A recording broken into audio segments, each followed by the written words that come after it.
Hey hashtag, I'm Michael. And I'm Michael. Today we'll be giving you an analysis of Marvel's Werewolf by Night. This was Marvel's first TV special on Disney+, starring Gael Garcia Bernal, Laura Donnelly, and Harriet Harris. It was directed by Michael Giacchino and this is his directorial debut. He was mostly known as the composer for doing other big movies such as The Batman and Up. Werewolf by Night is about monster hunters who gather together to win the prized possession of their leader, the Bloodstone. So, what are your thoughts on Marvel's Werewolf by Night?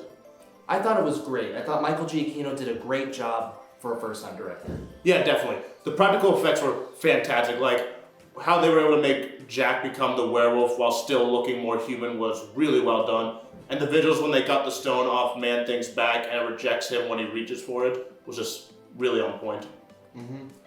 Like, I thought the practical effects mixed with the CGI was a bit distracting and a bit jarring. Like, I would have much rather Man-Thing been a hybrid of the two and not just practical. Yeah, I mean, I don't disagree with that, but that aside, what do you think of the characters? I thought the characters were great. I thought the motivation and chemistry between Elsa and Jack were really great.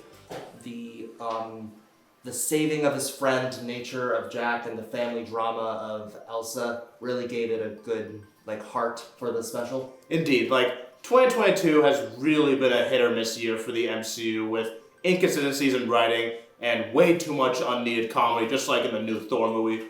But this was a breath of fresh air for fans. Yeah, especially with the Disney Plus shows, I felt like they weren't really up to Marvel's standards. I wasn't really a big fan of She-Hulk or Hawkeye.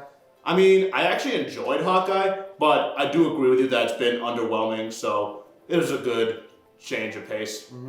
This special was absolutely perfect for what it needs to be, just a fun homage to the Universal horror movies. Indeed. I'm not the biggest horror fan, just because I get really frustrated at their decision making, though that could be a whole package in itself. Yeah. This was really good, though. I enjoyed. Especially with Marvel never delving into horror like this before. I thought it was really great. Doctor Strange kind of did it, but this felt more traditional. I mean, I'd barely count that as a horror movie. There were 2, maybe 3 scenes that actually felt like a horror movie. Though this, it wasn't scary, but it gave off that nice eeriness you're supposed to feel when watching horror. Now, how would you rate this special overall? I'm going to give this a solid 4.5 hashtags out of 5. I would also give it a 4.5. That's all we have time for. See you guys next time. We'll be right back after this commercial break.